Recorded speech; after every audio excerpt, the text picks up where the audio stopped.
What's going on, guys? My name is Z and welcome. Today I'm actually going to be debunking the claim, the theory, the assumption, the guess that Rune King Thor will appear in Thor number 4, Love and Thunder. Now, I have a PhD in Thorology, so I'm very confident in what I'm about to tell you. And my claim is that Rune King Thor is not going to appear in Love and Thunder because Rune King Thor already exists in the MCU.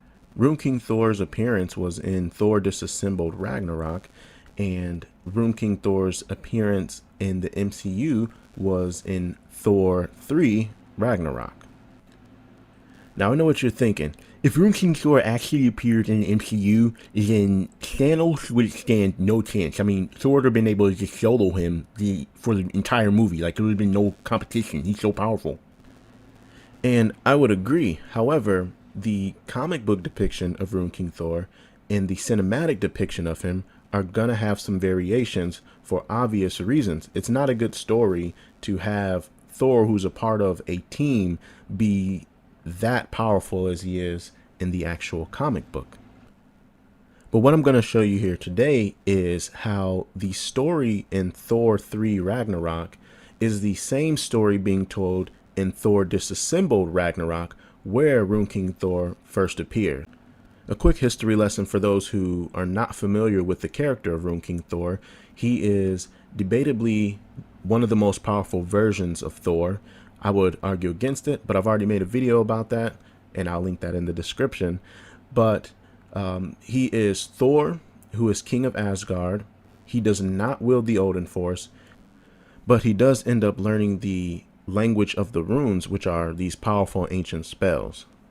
And they give him the ability to possibly do anything, but that's also debatable.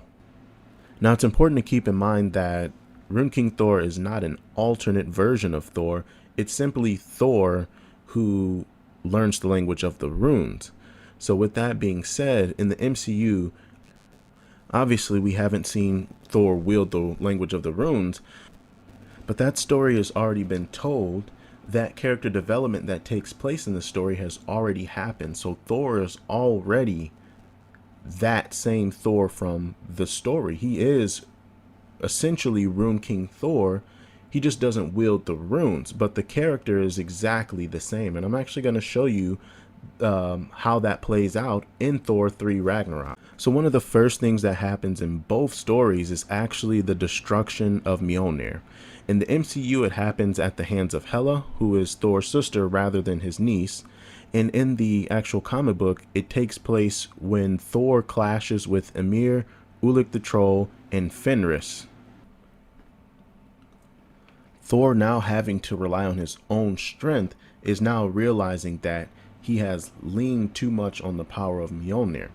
And this is in the comic book, and the scene that goes along with that from the MCU is where Hela is basically just wrecking him, and he goes to Odin pretty much in his mind, and Odin says, you know, are you the god of hammers? And he says the hammer was only there to help you channel your power, but you know, you are the storm. So in that very same moment that he finds it out in the movie and in the comic, Thor unleashes all his power and creates this gigantic lightning bolt to strike his enemy. So in the movie, it's Hela. In the comic book, it's actually the Demolisher. So what's also interesting is that in the comic book, right before Thor awakens to become Rune King Thor, he actually is face to face with Hela because he's essentially killed himself, and Odin has to come and save him, just like in the movie as well. And right after that moment, that's when Thor awakens. So in the MCU, he awakens as, you know, the Thor wielding the lightning. Some people call him Awakened Thor. And in the comic book, he becomes Rune King Thor. So these two are very synonymous. They're, like I said, exactly the same character. The only difference is the MCU Thor isn't wielding the runes. That wasn't a necessary inclusion to the movie, and I agree with it. So one of the last thing that happens in both the comic and the movie is that Thor basically invokes Surtur to destroy Asgard and let Ragnarok happen. So that's essentially the whole story. That's me dimming it down a bit so it's not super long. I don't want to be, recording this too long. But as you can see, though, the story, the parallel, the character development that has to take place, it's exactly the same. So that Thor that appears in the MCU and during the Ragnarok movie is the same Thor that is in the disassembled comic book. So like I said, there's going to be some slight variation between the movie and the comic, but it's the exact same story, exact same character, pretty much exact same outcome. Both of them come out much more powerful than they ever been. One of the differences is that the MCU Thor is awakened, the comic book Thor wields the power of the runes, and then he ends up going into essentially an eternal sleep.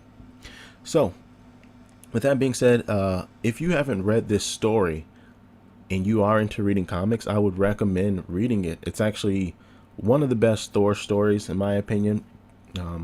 And I'll link a description if you want to buy the entire collection. It's kind of difficult to find the actual comic books, but if you want to buy the collection and read it, it is a very good read. And once you read the story, you'll understand even more exactly how both the movie and the comic are telling the same story with the same character, with the same outcome, with some slight variation. But with that being said, guys, I appreciate you tuning in. Make sure you like, comment, and subscribe. Definitely leave a comment. I would like to hear what you guys think about this.